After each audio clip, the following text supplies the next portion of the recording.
시청자님 안녕하십니까? 굿모닝 1부의 유재입니다. 오늘은 이벤트가 많은 날입니다. 우선 국내적으로는 오늘 한국은행의 금융통화위원회가 예정돼 있습니다. 시장에서는 기준금리를 현재 수준인 연 0.5%로 동결할 것이란 전망이 우세합니다. 저금리에 따른 과잉 유동성으로 부동산 등 일부 자산 시장에서 과열 신호가 나오고 있는 가운데 경기 부양이라는 이 과제도 계속 안고 가야 하기 때문에 추가 인하도 그렇다고 인상도 쉽지 않기 때문인데요. 다만 어떤 구두 발언을 통해서 시장에 자극을 줄 수 있다는 점에서 예의주시해야 할 이벤트로 꼽힙니다. 대외적으로는 중국의 2분기 GDP 성장률이 발표됩니다.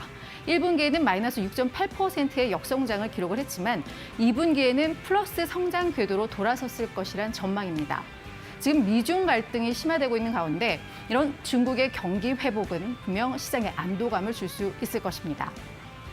이 밖에도요, 올해 공모주 시장에서 최고의 청약 경쟁률을 기록했던 2차 전지 장비 업체 에이프로가 신규 상장합니다. 오늘 정말 이벤트들이 많은데요. 저희 굿모닝 1부와 함께 저희 시장 준비하시기를 바랍니다. 먼저 글로벌 증시 마감 상황과 주요 뉴스들 정리해드립니다. 저희 김도원 캐스터가 전해드립니다. 네, 글로벌 증시 브리핑입니다. 간밤 뉴욕 증시는 코로나19 백신 기대감과 골드만삭스 등 기업들의 실적 호조로 인해서 일제히 상승세로 마감했습니다. 특히 다우지수 같은 경우에는 4거래 연속 상승세를 보였는데요. 간밤 0.85% 오르면서 26,870.1포인트의 장을 마감했고요. 나스닥 지수는 장중 한 차례 흔들림을 보였지만 반등을 성공하면서 마감했습니다. 0.59% 상승폭으로 1,550선에서 종가를 기록했고요. 또 S&P 500 지수도 1% 가까이 오르면서 3,226선에서 장을 마감했습니다. 모더나의 백신 개발 소식이 어제 국내 증시에 이어서 간밤 뉴욕 시장도 끌어올렸는데요. 어제 모더나는 코로나 백신 초기 임상시험에서 실험 참가자 전원에게 항체가 형성됐다라고 발표를 했습니다. 또 오는 27일 임상 3상도 시작할 예정인데요. 이에 대해 미국 국립알레르기 전염병 연구소 앤서니 파우시 소장은 이 백신이 아주 충분한 수준의 중화 항체를 유도할 수 있는 것이 명확하다라고 밝혔습니다. 이에 따라 간밤 모더나의 주가 급등 흐름을 보였고요. 또 아스트라제네카와 옥스퍼드 대학교가 공동으로 개발 중인 코로나 백신의 초기 임상시험 결과도 긍정적일 것이다라는 영국 방송의 보도가 나오면서 이에 대한 시장의 기대감을 부추기는 모습이었습니다. 또 이날 발표된 미국의 경제 지표들도 굉장히 호조를 보였는데요. 미국의 6월 산업 생산은 전월 대비 5.4% 증가하면서 시장 전망치를 상회했고요. 또 7월 엠파이어 스테이트 지수도 전월 마이너스 0.2에서 이달 17.2로 17.4포인트나 상승을 했습니다. 역시 시장 전망치를 상회했고 3개월 연속 가파른 반등세를 보이고 있습니다. 또 미국의 6월 수입 물가 역시 전월 대비 1.4% 상승하면서 2012년 3월 이후 최대의 상승폭을 기록했습니다. 이어서 유럽 증시 마감 상황도 보도록 하겠습니다. 유럽 증시 역시 코로나19의 백신 개발 기대감으로 일제히 상승세로 마감을 했습니다. 영국 증시 1.8% 이상 오르면서 6,292선에서 종가를 기록했고요. 독일 증시도 1.8%대 상승폭 보였습니다. 12,930선에서 장을 마감했고 프랑스 증시는 2% 이상 올랐습니다. 2.03% 상승하면서 5,108포인트 기록하면서 장을 마감했습니다. 모더나의 백신 개발 소식과 더불어서 화이자와 바이오엔테크도 이달 중에 백신 임상시험을 시작할 것으로 보이고요. 또 미국 공화당이 다음 주에 내놓을 것으로 보이는 약 1조 달러의 경기 부양책에 대한 기대감도 함께 시장을 끌어올리는 요인이었습니다. 다음으로 상품 시장 마감 상황 보도록 하겠습니다. WTI가 2% 이상 급등하는 모습을 기록했습니다. 2.3% 오르면서 41.2달러의 장을 마감했는데요. 미국의 지난주 원유 재고가 750만 배럴 감소하면서 시장 전망치를 크게 뛰어넘었고 올해 들어 최대 감소폭을 기록하면서 유가를 끌어올리는 모습이었습니다. 한편 급값은 강부하권에서 마감했는데요. 0.02% 소폭의 상승세로 1,813.8달러의 장을 마감했고요. 어제 원달러 환율은 달러 약세로 5원 이상 하락하는 모습이었습니다. 5.2원 내리면서 1,200.5원에서 장을 마감했습니다. 여기까지 글로벌 증시 브리핑이었습니다. 네, 미국 증시가 일제히 상승세로 마감을 했습니다. 코로나19 백신 기대감과 실적에 대한 안도감, 재료도 나쁘지 않았다고 볼 수가 있겠는데요. 좀 더 자세한 소식을 좀 알아보겠습니다. 미국 현지에 나가 있는 저희 송일아 기자 연결합니다. 송 기자 안녕하세요. 네, 안녕하세요. 네, 미국 증시 흐름이 괜찮았네요. 좀 어땠는지 자세히 설명해 주시죠. 네, 간밤 뉴욕 증시는 코로나19의 백신 기대감과 또 예상보다 양호했던 기업 실적에 일제히 상승 마감했습니다. 현재 시간으로 15일 주요 지수는 1% 안쪽으로 소폭 올랐는데요. 특히 다우지수는 어제와 마찬가지로 에너지와 산업주들이 상승을 주도하면서 4거래의 연속 상승세를 이어갔습니다. 이날 시장은 코로나19의 백신 소식과 또 기업들의 2분기 실적, 연준의 베이지북 등에 주목을 했습니다. 먼저 전날 장 마감 후 전해진 제약회사 모더나의 코로나19 백신 임상 실험이 또 긍정적인 성과를 보였다는 소식에 개장 직후부터 주요 지수들은 상승세를 탔고요. 영국의 한 언론이 제약회사인 아스트라제네카와 또 옥스퍼드가 공동 개발 중인 백신의 실험 결과가 이르면 내일 나오는데 이 또한 긍정적일 것이라고 보도를 하면서 기대감을 증폭시켰습니다. 여기에 미국 대표 투자은행인 골드만삭스가 2분기 예상을 뛰어넘는 실적을 발표를 했는데요. 이 때문에 상승세는 더욱더 탄력을 받았고요. 골드만삭스의 2분기 순이익은 시장에서는 큰 폭으로 감소할 것이라고 전망을 했었는데 그 정반대의 결과를 내놨습니다. 주당 순이익이 6.26달러로 월가 예상치였던 3.78달러를 훌쩍 뛰어넘었습니다. 코로나19로 인해서 저금리 시대가 다시 열리면서 많은 기업들이 미리 자금 확보를 하기 위한 채권과 또 신주 발행, 기업 공개 등에 나서면서 이 트레이딩과 투자은행 부분 성과가 예상보다 좋았다라는 분석입니다. 이 같은 실적에 골드만삭스의 주가는 장중 3% 이상 올랐지만 종가는 1.4% 정도 올랐고요. 한편 이날 공개된 연준의 베이지북에서는 모든 지역에서 경제 활동이 증가했지만 여전히 팬데믹 이전 수준에는 한참 못 미치고 있다고 밝혔습니다. 이날은 유틸리티를 제외한 전 업종이 올랐습니다. 산업주가 2.55% 올라 최고 상승률을 기록했고 에너지와 금융, 또 소재주도 1.5% 이상씩 올랐습니다. 종목별로는 백신 관련 희소식을 전했던 이 모더나와 아스트라제네카가 각각 6.9%, 7.5% 급등하는 모습을 보였고요. 애플은 150억 달러 규모의 이 텍스를 둘러싼 유럽연합과의 법정 분쟁에서 승소를 하면서 1.4% 올랐습니다. 반면 아마존은 텍사스주의 프로거빌의 새로운 조직을 만드는데 1,000명 이상의 풀타임 일자리를 또 채용을 할 것이라는 소식에 2.4% 하락했고요. 이날은 역시 그동안 랠리에 따른 또 이 피로감으로 기술주들이 상대적으로 부진했는데요. 마이크로소프트와 넷플릭스, 알파벳 등이 일제히 소폭 하락했습니다. 소매업체 JCPenney는 구조조정의 일환으로 150여 개 점포를 폐쇄하고 1,000여 명을 감원할 것이라고 밝힌 이후에 1.2%가량 상승했습니다. 지금까지 미국 현지에서 송일아였습니다. 네, 미국 증시는 계속해서 좀 모더나발 어떤 모멘텀이 부각이 되고 있는 모습입니다. 자, 이런 부분에 대해서 저희가 어느 정도까지 좀 신뢰를 하면서 투자 전략을 세워야 될지 전문가와 함께 또 이야기를 나눠볼 텐데요. 하나금융투자의 황우성 차장 연결합니다. 차장님 안녕하세요. 네, 안녕하세요. 네, 미국 증시가 또 올랐습니다. 하지만 이 백신 기대감에 대해서는 좀 반신반의하는 분위기도 여전한데요. 우리 차장님께서 보실 때 미국 증시 어떤 점을 좀 주목해야 한다고 보십니까? 네. 앞서서 이제 특파원 연설을 통해서도 좀 들으셨겠지만, 일단 간단히 한번 말씀을 드리면은, 뉴욕 증시는 코로나19 우려에도 백신 기대감, 그다음 기업 실적 호조 등으로 상승 마감했습니다. 사실 어제도 그 미중 무역 갈등 뉴스랑 그다음에 신규 확진자 수가 미국에서만 6만 7천 명 나오는 등 사상 최고치를 기록을 했거든요. 그래서 이제 급격히 올랐던 뉴욕 증시에 대한 조정 이슈도 있었는데 결국에는 미국 증시가 탄탄한 상황으로 오르고 있다라는 걸로 보여지고요. 금융주들이 이번 주 실적 발표가 좀 많았는데 골드만삭스가 어제는 채권 부문, 주식 부문에 대해서 이제 실적 호조를 보였어요. 다른 금융주들도 이제 코로나 이슈에도 불구하고 각자 기업들의 상황들에 맞게 전략들을 잘 짜고 있다라고 생각해 보실 수가 있고요. 확실히 시장이 배드 뉴스보다는 굿 뉴스에 더 민감한 반응을 보이는 것 같습니다. 그리고 뉴욕 증시 유동성도 무척이나 세다 다시 한번 또 느낄 수 있는 것 같고요. 매번 말씀드리긴 하지만 이런 분위기는 미국 대선 전까지는 계속 상승하고 하락이 반복되지 않겠냐 생각이 듭니다. 글로벌 증시에서 한 가지만 더 언급을 드리자면은 세계 경기의 흐름을 볼 수 있는 게 또 대표적인 산업재가 카파, 이제 불이 가격인데요. 3월을 바닥으로 현재까지 한 35% 정도 폭등을 했습니다. 9월 선물 기준으로 한 2.894달러 정도로 어제는 마감을 했는데 이 기간 동안 중국 증시, 나스닥 증시 오른 것처럼 그 지속 상승 추세를 보이고 있는데 이거를 어떻게 해석을 하냐면은 하반기 글로벌 경제에 대한 긍정적인 뷰다라고 좀 저는 개인적으로 생각을 하고요.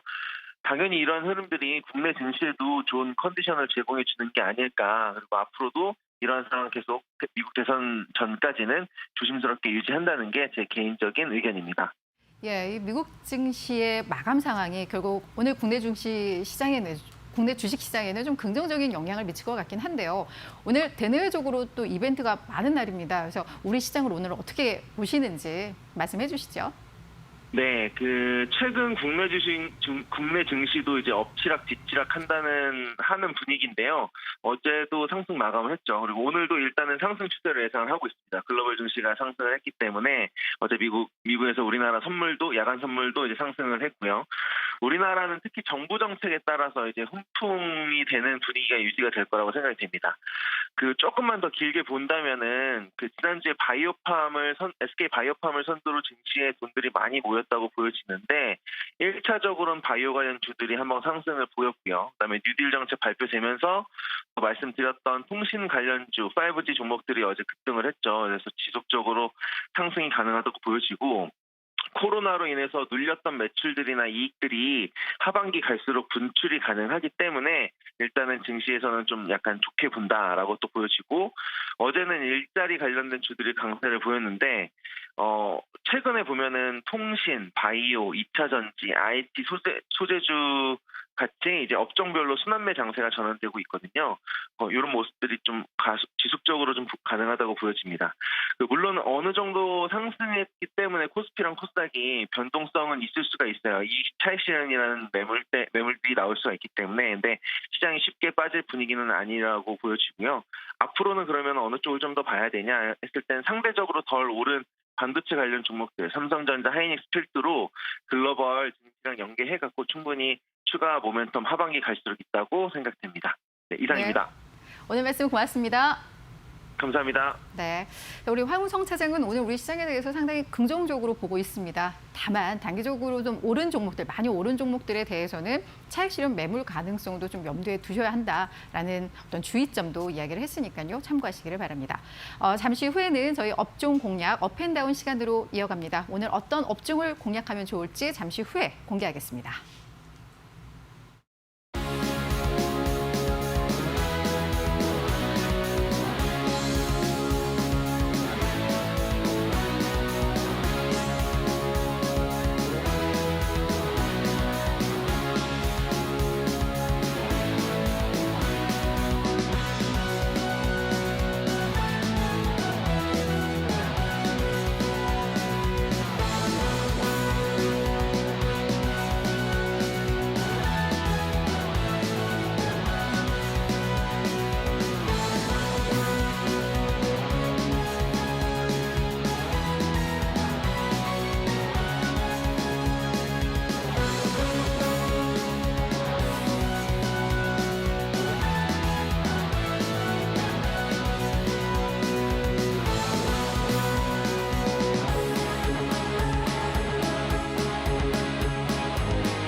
네, 업종 공략 업앤다운 시간입니다. 오늘은 KTB 투자증권의 이성훈 과장과 함께합니다. 안녕하세요. 네, 안녕하십니까? 네, 오늘 어떤 업종을 들고 오셨을지 좀 기대가 되는데 먼저 화면을 통해서 확인하고 가겠습니다. 자, 오늘 이성훈 과장께서는 상승 업종 어떤 업종을 골라오셨을까요? 화면을 통해 함께 보시죠. 네, 핀테크 관련주를 선택을 하셨습니다. 코로나19의 숨은 수혜주라고 이야기를 하셨는데요. 네, 말씀을 좀 해주시죠. 핀테크라고 말씀을 드리지만 실제적으로 봤을 때는 이제 어떤 개인 신용 정보를 제공하는 업체들이라고 볼 수 있겠죠. 뭐 나이스 평가 정보나 뭐 SCI 같은 이런 기업들에 대해서 지금 이 핀테크로 좀 분류됐지만은 뭐 이런 업종들이 코로나의 새로운 그런 수혜주가 되지 않을까라고 좀 판단이 되고 있고요. 뭐 이런 이유 같은 경우가 지금 아시겠지만 뭐 네이버나 카카오 같은 이런 그 국제가 인터넷 기업들이 그 금융사업 쪽에 많이 뛰어들고 있거든요. 뭐 그런 점에서 봤을 때는 이 신용 정보에 대한 수요가 계속 늘어날 가능성이 있다라고 생각이 되면서 뭐 나이스 평가 정보와 뭐 SCI 평가 정보 같은 경우가 이 개인 신용 정보를 제공하는 업체들인데 뭐 이거에 대한 실적에 대한 기대감이 점점 커지고 있다라고 볼 수 있겠고요. 그리고 이제 그전에 말이 많았었고 계속 이제 늦어졌었던 데이터 3법이 이제 다음 달 5일부터 시행이 되거든요. 이 데이터 3법이라는 부분은 어떤 개인들이 자신들의 그 어떤 신용 정보나 이런 부분을 공유할 수 있게 자유롭게 공유할 수 있는 게 이 골자라고 할 수 있겠는데 우선 뭐 코로나 19가 나와 터지면서 어떤 가계 자금에 대한 지원 대출 그리고 저금리 기조가 이어지면서 이 대출에 대한 수요가 굉장히 많아지고 있거든요. 뭐 그런 점에서 봤을 땐 개인들 쪽에서의 이 대출에 대한 수요가 많아지면서 또 말씀드렸던 이런 그 핀테크 관련된 대기업들이 진출을 많이 하고 있는 현재 상황이라고 볼 수 있습니다. 뭐 그런 점에서 봤을 때는 이 신용 정보를 제공하는 업체들한테 우선 대기업을 위주로 또 개인들 뭐 B2B나 B2C처럼 뭐 이런 식으로 지금 그 수주가 계속 일어날 가능성이 좀 있다라고 좀 볼 수 있겠고요. 한마디로 이제 뭐 마이 데이터라고 지금 얘기를 많이 하고 있는데 자신의 어떤 신용 정보나 이런 부분에 있어서 우선 공유를 할 수 있는 그런 지금 상황이 좀 많이 펼쳐지고 있다라고 볼 수 있겠고요. 그렇죠. 그러니까 개인이 주도권을 가지고 나의 그렇죠. 정보를 이제 활용을 하는 그게 이제 마이 데이터인데 그런 측면에서 이 관련주들이 좀 상승을 할 것이다. 이미 보시는 것 같아요. 그러니까 이미 어떻게 보면 시장의 경쟁이 더 치열해지는 것일 수도 있잖아요. 새로운 기업들이 이제 또 진입을 하면서요. 그렇죠. 근데 어떻게 보면은 이 개인 데이터를 제공하는 업체들은 거의 뭐 소수밖에 없어요. 나이스 평가 정보가 지금 시장에서는 한 70%를 좀 차지하고 있고, 그다음에 뭐 SCI 평가 정보 한 6% 차지하고 있고, 그다음에 이제 비상장사인데 코리아 크레딧 비로라는 기업이 있는데, 뭐 이쪽 기업 같은 경우에 왜 이 나머지 기업들은 이 개인 신용 정보를 제공하는 기업이 없다라고 볼 수 있습니다. 그렇다면 이 세 개 기업이 이 시장을 좀 계속 독점을 하고 있다라고 볼 수 있겠고, 이 나이스 평가 정보 말씀드렸듯이 뭐 시장 점유율 70% 차지하고 있다라고 좀 말씀을 드렸는데, 뭐 실적이나 여러 가지 봤을 때도 올해 대비해서는 주가도 그렇고 실적도 많이 좋아지고 있는 상태라고 볼 수 있겠고요. 뭐 SCI 평가 정보 같은 경우에도 3위 시장 점유율 3위를 차지하고 있는데, 뭐 주가적인 측면에서 봤을 때도 뭐 올해 같은 경우에 거의 뭐 2,500원대 주가를 형성했던 기업이었는데 지금 6,000원대로 좀 올라가고 있는 상황이라고 좀 볼 수 있겠고, 뭐 추후에 봤을 때도 이제 나이스 평가 정보 같은 경우에는 이런 추세로 간다면은 올해 영업이익이 552억 정도, 그러니까 작년 대비해서 한 7% 이상 올라갈 것으로 좀 판단이 되고 있고요. 뭐 SCI 평가 정보는 오히려 작년 대비해서 우리 영업이익이 한 50% 이상 증가할 것으로 보여지고 있으면서 이 두 기업에 대한 그 관심을 계속 꾸준히 가져야 되지 않을까라고 좀 생각이 되고 있습니다. 예, 사실 지금 나이스 평가 정보 주가를 보고 있는데 정말 많이 올랐네요. 그래서 이런 부분들이 더 이제 좀 탄력을 받고 추가로 더 오를 수 있을 것이다라고 얘기를 해주셨고요. 자, 네. 그렇다면 하락 예상되는 업종도 좀 보고 갈게요. 함께 보시죠.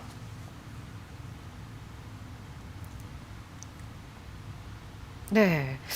저건 좀 잘못 나간 것 같아요. 저게 의류주 저건 제가 어제 봤던 건데 오늘 하락 예상되는 업종으로 뭘 골라오셨나요? 예, 편의점주. 편의점주 좀 실적이 안 좋게 나올 것 같죠. 많이 좀 우려감이 큰 상태라고 좀 볼 수 있겠고요. 뭐 우선 코로나19 터졌을 때 최대 수혜주 중에 하나가 편의점주라는 얘기가 많이 있었어요. 맞아요. 예, 마트나 이런 데를 안 가고 예. 집 근처에 가까운 편의점을 간다 이런 얘기가 있었는데 오히려 지금 현재 코로나19로 인해서 피해를 볼 수 있는 업종으로 이 편의점주들이 많이 좀 거론이 되고 있거든요. 근데 이게 진짜 의외인 게 사실 재난지원금 받았는데 이게 되는 곳이 좀 한정적이었는데 네. 편의점이 돼서 거기서 많이들 사용을 했거든요. 그렇죠. 근데 왜 그 효과가 안 나왔을까요? 우선 뭐 편의점이라고 한다면은 뭐 집 앞에 편의점 많이 생각을 하셨을 것 같아요. 그래서 수혜주라고 많이 평가를 받았는데 실제적으로 봤을 때는 뭐 GS 리테일도 그렇고 뭐 BJF 같은 것도 그렇고 이 개인 어떤 아파트 안에 어떤 뭐 편의점, 그러니까 주택에 있는 편의점보다는 특수 목적, 그러니까 뭐 대학교나 어떤 큰 공장, 회사 같은 이런 데에 더 이제 이런 데도 많이 분포를 하고 있거든요. 그래서 코로나 터지면서 뭐 학교도 연장이 되고 뭐 자택근무도 활성화되면서 이 대형 특수 목적점의 이 편의점에 대한 매출이 많이 상당히 떨어졌다라고 좀 볼 수 있겠고요. 그렇기 때문에 지금 현재 GS 리테일도 그렇고 BJF 리테일도 그렇고 실적 추정치 2분기 실적이 그전에 예상했던 것보다도 상당히 좀 안 좋게 나올 가능성이 지금 있다라고 생각이 되고 있습니다. 우선 GS 리테일 같은 경우에는 2분기 영업이익이 한 770억 정도 예상이 되는데 그전에 뭐 컨센서스가 800억 이상이었거든요. 그렇기 때문에 이거에 대한 예상치보다는 낮게 나오는 가능성이 좀 있기 때문에 오히려 주가적인 측면에서 봤을 때도 이 5월달 초에 44,000원 주가가 지금 3만 원대 초반으로 지금 떨어졌다라고 좀 볼 수 있겠고요. 뭐 BJF 리테일 같은 경우에도 뭐 주가 맥을 못 추고 있습니다. 지금 현재는 12만 9천 원대로 갔지만은 원래는 그 올해 초에 같은 경우에 17만 원대도 형성했던 그 주가였거든요. 그렇기 때문에 이 2분기 실적이 나와봐야겠지만은 제가 말씀드렸던 이 예상치가 나온다고 한다면은 좀 주가에 대한 어려움이 더 있지 않을까 판단되고 있고 뭐 그렇기 때문에 이 두 기업 이 편의점주들의 실적 주가를 올리기 위해서는 이 하반기 때 실적이 무조건 필수다라고 좀 볼 수 있겠고요. 하지만 이제 뭐 학교나 이제 부분적으로 개강을 많이 하고 있잖아요. 뭐 그거에 대한 그 실적이 될지 안 될지는 저도 잘 모르겠어요. 가봐야 아는 거고. 코로나19도 어떻게 바뀔지도 모르는 상황이기 때문에 네. 뭐 이거에 대한 예상을 하기도 힘든 상황, 힘든다는 것도 주가에는 부정적인 영향이 있다라고 좀 말씀을 드릴 수 있겠고 또 내년에도 최저임금 인상에 대한 얘기가 있잖아요. 네, 1.5%. 네, 뭐 이제 편의점 주들에 대한 좀 악재가 좀 계속 쌓이고 있지 않나 좀 이렇게 평가가 되고 있습니다. 예, 사실 최저임금 인상률이 그래도 뭐 최저 수준이다 뭐 이런 얘기는 있지만 네. 오른다는 것 자체가 일단 편의점 그쵸. 기업에는 좀 네. 악재가 될 수 있다라고 얘기해 주셨습니다. 자, 그럼 오늘 공약주로는 어떤 종목 준비해 오셨나요? 이제 코리아 서킷을 좀 말씀을 드릴 텐데 네. 어제도 이제 신고가를 기록했어요. 어떤 기업이죠? 이 코리아 서킷 같은 경우에는 이제 반도체 쪽에서 뭐 기판이나 또 HDI를 만드는 기업이라고 좀 볼 수 있겠는데 지금 한마디로 그전에 이제 PCB 제조업체라고 볼 수 있으면 돼요. 어제 같은 경우에 이 PCB 관련주들의 상승세가 크게 좀 눈에 띄었는데 뭐 이런 수혜가 이제 코리아 서킷도 받았다라고 볼 수 있겠고 뭐 여러 가지 많이 하고 있습니다. 말씀드렸듯이 이 HDI나 이 기판 쪽에서의 실적에 대한 뭐 기대감도 좀 있는 상태라고 볼 수 있겠고 최근에 뭐 대기업들이 이 HDI 기판 쪽의 사업 부분을 많이 철수를 하고 있는 상태거든요. 그렇기 때문에 코리아 서킷의 어떤 시장의 전멸에 대한 부분이 올라갈 가능성도 좀 크다라고 좀 볼 수 있겠고 그리고 이제 코리아 서킷가 인터플렉스의 지분을 많이 갖고 있거든요.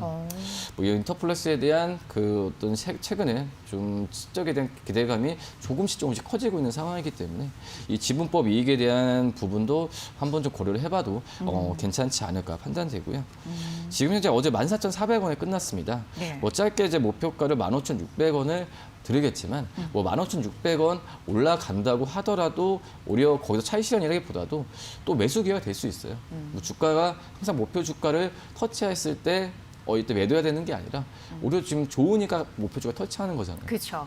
그리고 최근 같은 경우에 또 유동성 장세이기 때문에 이 목표 주가를 돌파했을 때 계속해서 목표 주가 이상으로 좀 가는 그 분위기가 형성되고 있기 때문에 우리 15,600원에 터치를 하게 된다고 한다면 추가적인 매수 관점도 한번 생각해봐도 괜찮지 않을까 판단되고 손절가는 13,000원 말씀드리도록 하겠습니다. 네, 사실 우리 투자자분들께서는 목표가를 기억하시기보다는 이 손절가를 기억을 해서 네, 맞아요. 어떤 위험 네. 상황에서 그걸 딱 지키는 게 더 중요하지 않나라는 맞습니다. 생각이 좀 듭니다.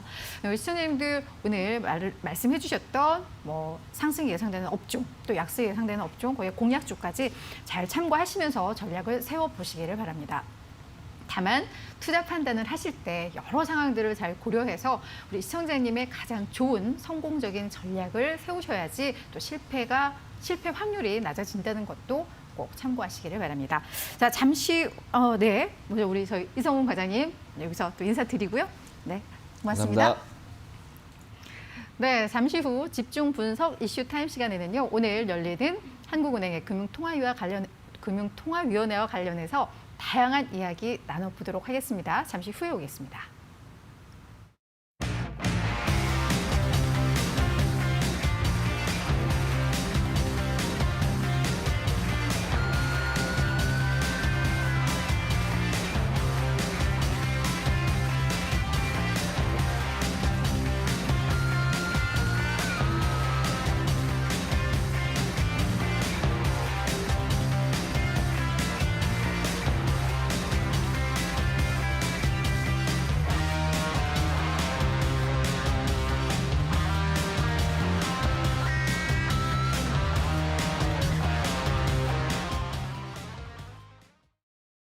네, 뉴스 돋보기 시간입니다. 어제 장 마감 후 나온 국내 기업들의 주요 이슈들을 하나하나 짚어보도록 하겠습니다. 먼저 첫 번째 소식부터 살펴보겠습니다. 이재용 삼성전자 부회장과 정의선 현대차그룹 수석 부회장이 오는 21일 2차 회동을 가질 것으로 전망되고 있습니다. 앞서 지난 5월 정의선 수석 부회장이 삼성 SDI 천안사업장을 방문해 차세대 배터리 협력을 논의한 데 대한 답방 차원이라고 하는데요. 이번에는 이 부회장이 현대차 남양연구소를 방문할 것으로 예상되고 있습니다. 이에 따라 삼성과 현대차의 미래차 협업이 본격화될 것이라는 전망이 나오고 있는데요. 앞선 회동에서는 꿈의 배터리로 불리는 전고체 배터리 개발 등 협업 방안과 미래 배터리 사업에 대해서 다양한 의견을 나눈 것으로 전해지고 있습니다. 그런 가운데 이 두 그룹의 협력 분야가 자율주행 분야까지 확대될 수 있다는 가능성의 목소리도 나오고 있는데요. 삼성과 현대차 그룹 총수의 이딴 회동이 K배터리 동맹으로 공고해질 수 있을지, 또 글로벌 전기차 배터리 시장에 미치는 영향은 어떨지 시장에 관심이 집중되고 있습니다. 이어서 두 번째 이슈 확인해 보도록 하겠습니다. 현대 HCN 매각 전에 KT와 SK텔레콤, LG유플러스 등 통신 3사가 일제히 뛰어들었습니다. 이 국내 유료 방송 시장의 2차 재편의 신호탄이다라는 분석이 나오고 있는데요. 이 통신 3사는 IPTV를 내세워 유료 방송 시장에 진출을 했었고 그동안 기존 케이블 TV 사업자를 인수하면서 시장 점유율을 확대해 왔습니다. 현재는 KT가 31.5%로 가장 높은 시장 점유율을 차지하고 있는데요. 지난해 LG유플러스가 CJ헬로비전 그리고 SK텔레콤은 티브로드를 각각 인수하면서 KT를 맹추격하고 있습니다.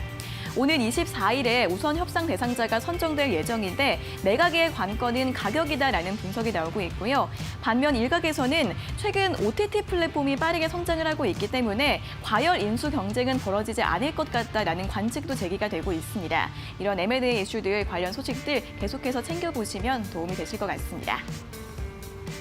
다음으로 세 번째 소식 확인해 보도록 하겠습니다. 금융당국이 KTNG의 인도네시아 담배 회사 인수 과정에서 불거졌던 분식 회계 의혹에 대해서 고의성이 없다라고 최종 결론을 내렸습니다.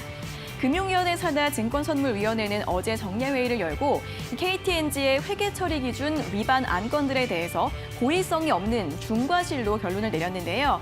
이에 따라 증권 발행 제한 2개월과 감사인 지정 1년 등 상대적으로 가벼운 조치를 받게 되고 검찰 고발은 피할 수 있게 됐다고 합니다. 이에 따라 관련 리스크가 해소가 되면서 오늘 KTNG의 주가에 영향 미칠 수 있을지 오늘장 흐름 주목해 보시면 좋을 것 같습니다. 자, 마지막 이슈 짚어보도록 하겠습니다. 보험사들의 2분기 실적이 예상보다 좋을 것 같다라는 전망이 나오고 있습니다. 주식시장이 2분기 들어 큰 폭으로 회복을 하면서 변액보험과 관련된 보증금 부담이 줄어들었고요. 또 코로나19로 교통량이 감소하면서 수익성이 좋아졌기 때문이다라는 분석입니다. FN가이드에 따르면 삼성생명과 하나생명, DB손해보험, 현대해상 등 상장 보험사 9곳의 2분기 당기 순이익은 전년 동기 대비 33.8% 증가할 것으로 보인다고 하고요. 매출 같은 경우에도 작년보다 7% 이상 증가할 것으로 예상이 되고 있습니다. 특히 생명보험사들의 실적이 크게 개선될 것으로 예상되고 있는데요. 이 보험사들의 2분기 실적 발표 눈여겨보시면 좋을 것 같습니다. 여기까지 뉴스 돋보기 4가지 소식 모두 전해드렸습니다. 경제방송, 거기서 거기 아니야? 경제방송, 굿머니에서 달라집니다. 글로벌 시장의 정확한 분석과 국내외 핫 이슈까지 굿머니 일부에서 생생하게 전달해드리겠습니다.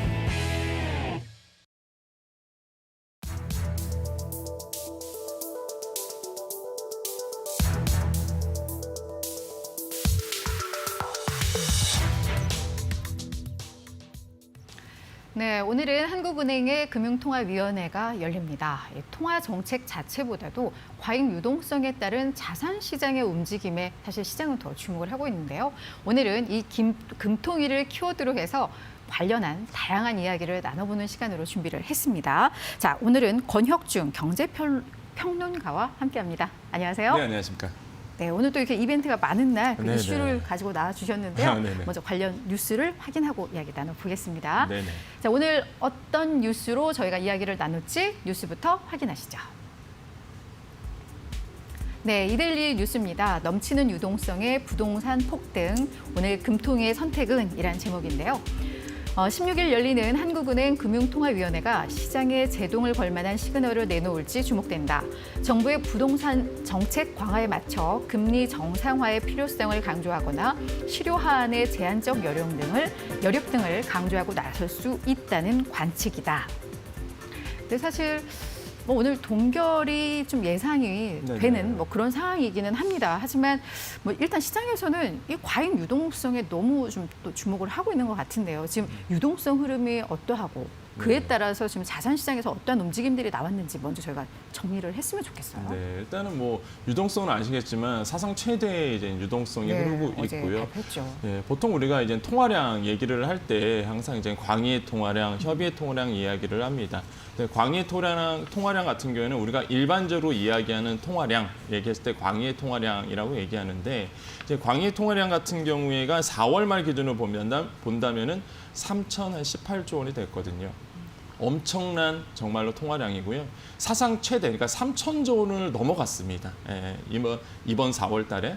그다음에 5월 달에도 이제 광의 통화량이 한 35조 원 더 늘어서 지금 흐르고 있는 통화량 역대 최대다라고 보시면 되겠고요. 또한 협의의 통화량, 그러니까 보통 우리가 얘기하는 이제는 현금성 자산이겠죠. 이렇게 바로 현금으로 바꿀 수 있는 이런 현금 통화량 같은 경우가 실제적으로 한 1,000조 원을 돌파를 했습니다. 그래서 그렇게 본다면은 지금 그러니까 협의의 통화량 플러스 2년 미만의 요구불 예금이라든지 채권이라든지 다 포함하거든요. 광의 통화량이. 그러니까 엄청난 통화량이 지금 흐르고 있다. 그렇기 때문에 당연히 이런 엄청난 통화량이 자산 시장에 들어와서 자산의 값어치를 끌어올리는 상황이고요. 그러다 보니까 부동산, 주식 안 오른 게 없다. 이렇게 엄청난 자산 시장의 어떤 값어치를, 밸류를 끌어올렸다라고 보시면 되겠고요. 근데 그 중심에는 재밌는 거는 젊은이들이, 그러니까 한마디로 우리가 흔히 얘기하는 밀레니얼 세대들이 지금 뛰어들었다, 자산 시장에 이 통화량을 가지고. 그래서 이러한 현상은 우리나라만의 문제가 아니라요. 사실 뉴욕에도 마찬가지고 미국도 마찬가지고 정말로 밀레니얼 세대들이 자산 시장에 본격적으로 왔다는 게 정말 초미의 관심사다라고 말씀드립니다. 예.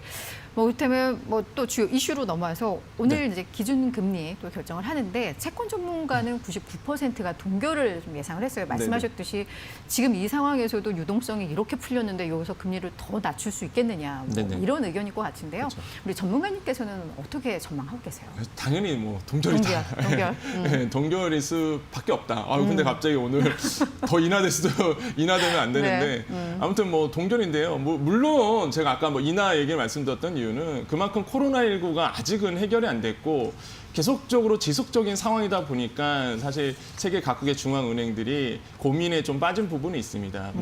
말 그대로 그 지금의 경제 상황만 본다면은 내려야 되겠죠, 사실. 그렇지만은 몇 가지 조건들이 있기 때문에 뭐 내리기는 힘들고 이제 동결 쪽으로 갈 것이다라고 좀 생각을 해보겠는데요. 그러한 이후에는 금리를 다시 내리기에는 굉장히 좀 너무 빠르다라고 봅니다. 아시겠지만은 3월달에 이제 빅컷이 있었고요. 그 다음에 5월 28일에도 0.25%포인트 내렸습니다. 아직은 이 금리 인하의 효과를 조금 더 지켜볼 필요가 있거든요. 그렇기 때문에 오늘은 동결이지 않을까 생각을 해보겠고요. 두 번째로는 아까 말씀드렸다시피 부동산에 대한 사실 걱정 때문에 그렇다.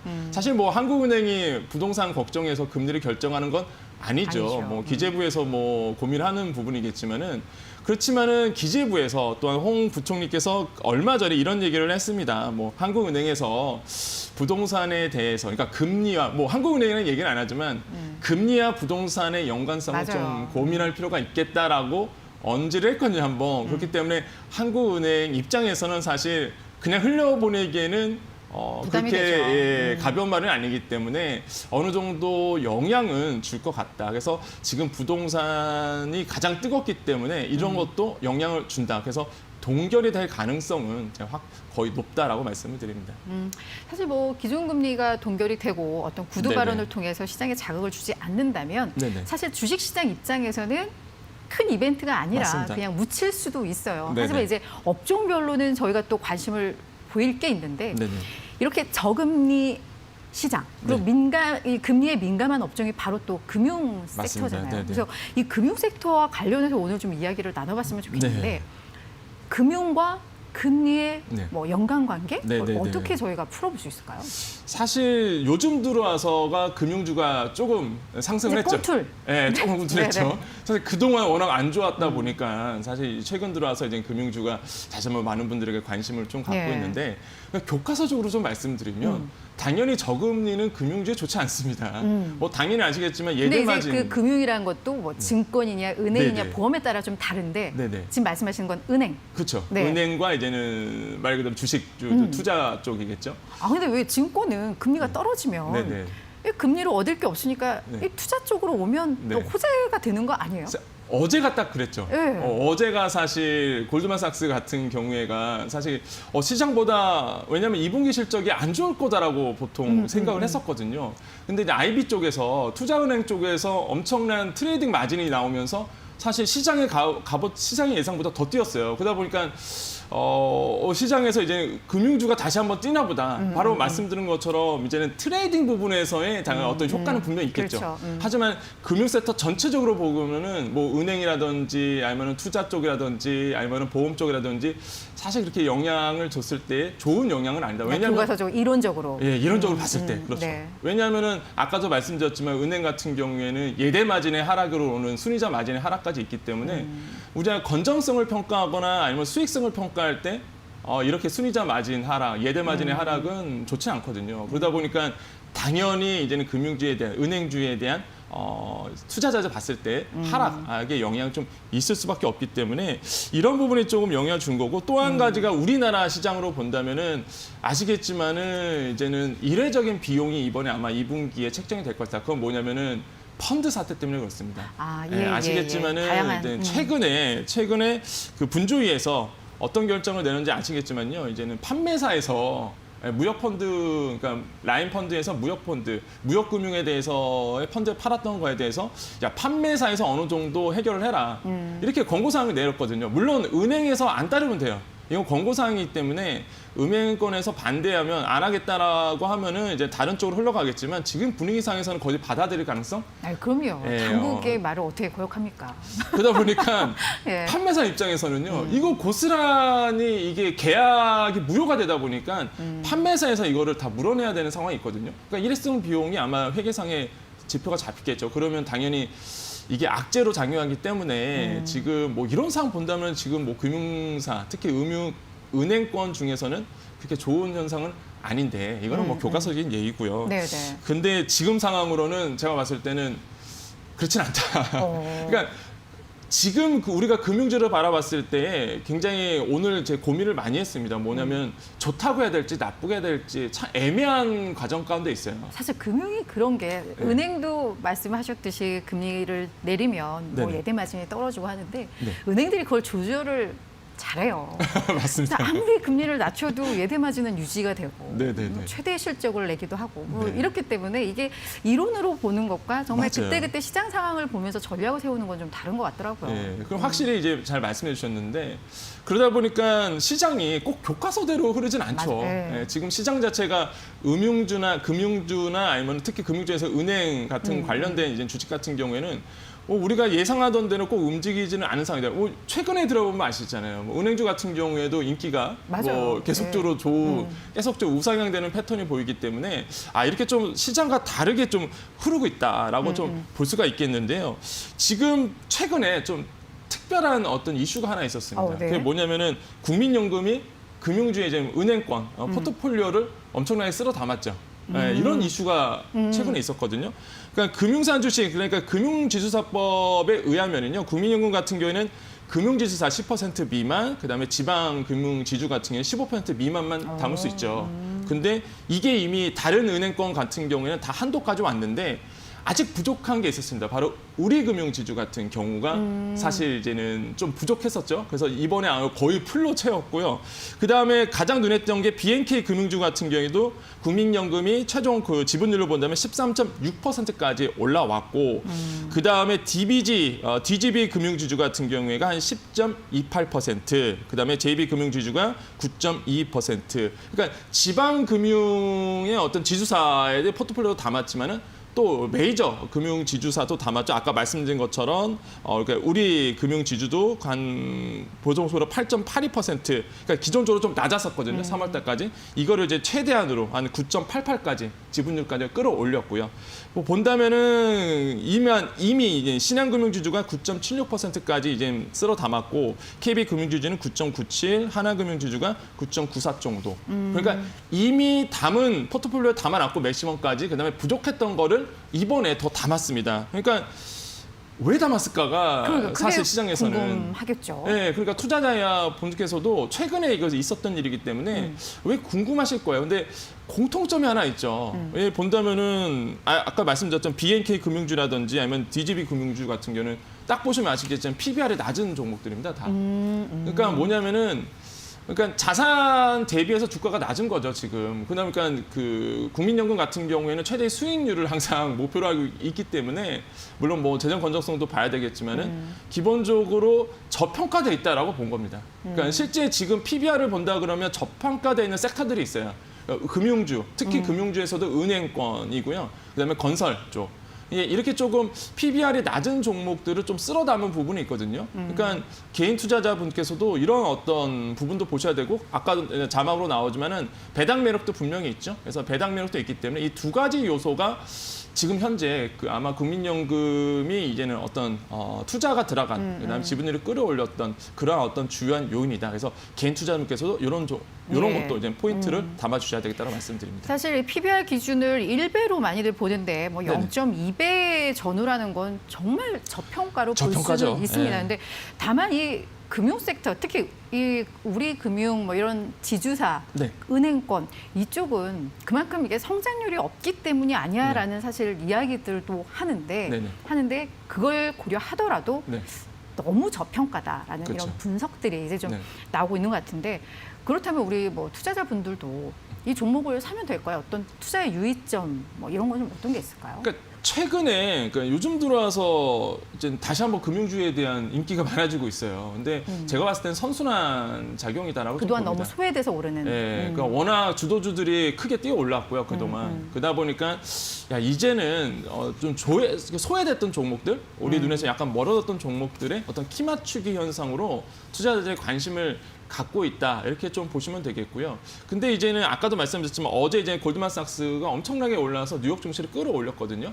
그러니까 시장의 컨센서스가 금융주들이 지금 저금리 상태에서 안 좋을 거야 라고 봐서 사실 인기가 없었던 건데, 어제 그 골드만삭스 이슈를 보면은요, 이거는 다른 쪽에서 말 그대로 이제 트레이딩 쪽에서도 나오는 것처럼, 금융주 섹터들이 이제 다른 쪽에서 뭐 트레이딩 쪽이겠죠, 아무래도 이런 쪽에서 마진을 다른 쪽에서 또 이렇게 수익을 끌어올릴 수 있는 여건이 마련될 가능성이 있다. 그래서 시장의 컨센서스보다 만약에 실적 발표를 했을 때 더 많이 뛰어오른다 그러면은 다시 한번 또 관심을 가질 수밖에 없는 상황이죠. 그래서 지금의 상황이 정말로 뉴 노멀의 시장이잖아요. 그러니까 새로운 패턴이 흐르고 시장 자체가 판이 흔들리고 있습니다. 그래서 교과서에 나온 대로는 지금 시장은 흐르지 않고 있다. 그래서 오늘의 이제 금통에서 나오는 이런 이슈들도 잘 보시면서 금융주에 대한 새로운 판단, 새로운 어떤 기준점을 좀 마련할 필요가 있다. 좀 생각을 해봅니다. 예, 알겠습니다. 오늘 말씀 고맙습니다. 네, 감사합니다. 네. 네, 오늘 금융통화위원회가 열립니다. 사실 금리 동결이 되면 시장에 영향은 크지 않을 겁니다. 하지만 지금 저금리 기조이기 때문에 이에 따른 과잉 유동성, 이에 따른 자산시장의 버블 때문에 어떤 멘트를 통해서 정말 시장을 자극할 수 있는데요. 그럴 때 이 금융 섹터들의 움직임은 어떠한지 좀 지켜보시면서 전략을 세우셔야 될 것 같습니다. 자, 지금까지 집중 분석 이슈타임 시간이었습니다.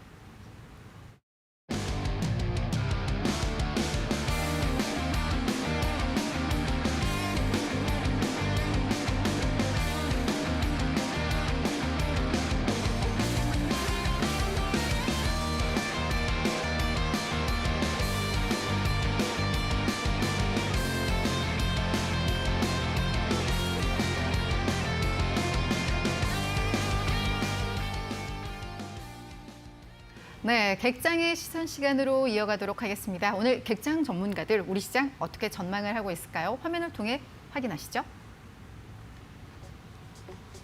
네, 오늘은 상승 전망이 정말 우세합니다. 미국 증시가 워낙에 좋게 끝났기 때문에 투자 심리 측면에서도 긍정적일 것으로 좀 보이는데요. 좀 한 분 한 분의 의견들을 좀 확인을 하겠습니다. 먼저 이민경 PB 상승 예상하셨습니다. 일단 미국 증시의 어떤 모멘텀 그 근거로 얘기를 하셨고요. 교보증권의 오기철 차장도 역시 상승입니다. 유동성의 힘, 이제는 2200선이 저항선이 아니라 지지선이 될 것이다 전망을 하셨고요. 유진투자증권의 서룡용 차장도 역시 상승입니다. 유동성의 힘을 그 근거로 제시를 했습니다. 유한타증권의 백인범 과장은 오늘 보합을 예상을 했습니다. 그러니까 시장보다는 5G 통신장비 업종 등 이런 종목에 좀 집중을 해야 된다라는 의견이었고요. 마지막으로 유한타증권의 추장은 과장도 역시 상승을 예상을 했는데요. 코로나19 백신 기대감에 주목을 하자라는 의견입니다. 추장은 과장을 연결을 해서 좀 더 자세한 이야기 나눠보겠습니다. 과장님 안녕하세요. 네, 안녕하세요. 추장훈입니다. 네, 오늘 시장 상승을 예상을 하셨습니다. 이 코로나19 백신 기대감이 모멘텀으로 작용할 것으로 보시는 거예요? 네, 우선 전일 전 세계인들이 간절히 바라는 코로나19 치료제에 대한 긍정적인 소식이 나왔습니다. 미국 제약사 모더나는 미국 국립 알레르기 전염병 연구소와 공동으로 개발 중인 코로나19 백신 초기 임상 시험 결과 대상자 45명 전원에서 모두 항체가 형성되었으며 큰 부작용도 없다고 발표되었습니다. 또한 오는 27일 백신 개발의 최종 단계인 3차 임상시험을 시작한다고 하며 임상 규모는 3만 명이 참가할 예정이라고 밝혔습니다. 이로 인해 풍부한 유동성뿐만 아니라 시장 참여자들의 투심이 더욱 개선될 것으로 보여집니다. 또한 유럽 및 미국 또한 추가 경기 부양책이 조만간 또 나올 것으로 보여 빠른 경기 회복에 대한 기대감이 나타나 증시에 긍정적인 영향을 줄 것으로 보여집니다. 그리고 미국 원유 재고 감소에 따라 국제 유가가 40불 이상 유지하고 최근 달러 기조 또한 약세로 가고 있어 3월부터 지속적으로 매도하고 있는 외인의 수급이 점차 개선될 수 있어 수급적인 부분도 긍정적이라 볼 수 있습니다. 네, 이 코로나19 백신 모멘텀은 사실 미국의 제약주가 그 주인공이기 때문에 이런 상황에서 그럼 우리나라에서는 전략을 어떻게 가져가야 될지가 좀 의문인데요. 투자 전략을 좀 제시를 해주시죠. 네, 최근에 시장 분위기가 좀 달라졌는데요. 기존 주도주인 언택트 관련 업종 및 기업들의 주가들이 조정을 받고 최근 자동차, 조선, 화학 등 경기 민감주들의 주가들이 상승하면서 지수를 끌어올리고 있습니다. 주도주의 변화라기보다는 유가 및 달러 약세에 따른 그동안 못 올랐던 업종들에 있어서 순환매 정도라 생각하고 있습니다. 당분간 이 기조는 좀 더 유지될 것으로 보여지며 금일 역시 항공여행, 자동차, 조선 등 경기 민감주에 대한 상승세가 이어질 수 있을 것이라고 보여집니다. 하지만 앞서 말했듯이 언택트 관련 업종들의 주가들이 한 템포 쉬어가기일 뿐 성장 날개를 단 이러한 업종들은 조정 시에도 지속적으로 관심을 가지고 있어야 될 것으로 보입니다. 그리고 최근에 미국뿐만 아니라 영국, 캐나다 등 주요 국가들이 화웨이 제재에 동참하면서 자연스럽게 5G 통신협의 MS를 늘리고 있는 삼성전자의 행보에 많은 투자자들이 관심을 가지고 있습니다. 최근 삼성향 납품 업체인 에이스테크, 오이솔루션 등 주가들이 52주 신고가를 갱신하였고 전일 국내에서도 정부와 이동통신사 3사가 모여 5G 품질 개선에 2022년까지 25조가량 투자하기로 하였습니다. 이에 5G 통신 장비주들의 주가들이 더욱 상승할 것으로 보입니다. 마지막으로 최근 한국판 유지 정책이 발표되고 일부 차익 실현 매물로 인해 잠시 주춤하고 있는데 친환경 섹터는 국내뿐만 아니라 전 세계적으로 트렌드이며 대표적으로 미국의 대권 주자인 바이든의 2,400조 원 청정 에너지 인프라 공약도 있어 단기적으로 보기보다는 중장기적으로 2차 전지, 수소경제, 신재생 에너지, 폐기물 등 국내 관련 기업들의 행보도 관심 있게 보시면 좋으실 것 같습니다. 네, 오늘 말씀 고맙습니다. 네, 감사합니다. 네, 경기 회복 기대감이 반영되는 종목에 주목을 하시면 좋을 것 같습니다. 자, 벌써 굿모닝 1부 마칠 시간이 됐습니다. 저희 시청자님들 2부에서는요, 저희 김호수 이지혜 앵커와 함께 하시면서 오늘 시장의 투자 전략들 잘 세우시기를 바랍니다. 저는 내일 다시 찾아뵙겠습니다. 고맙습니다.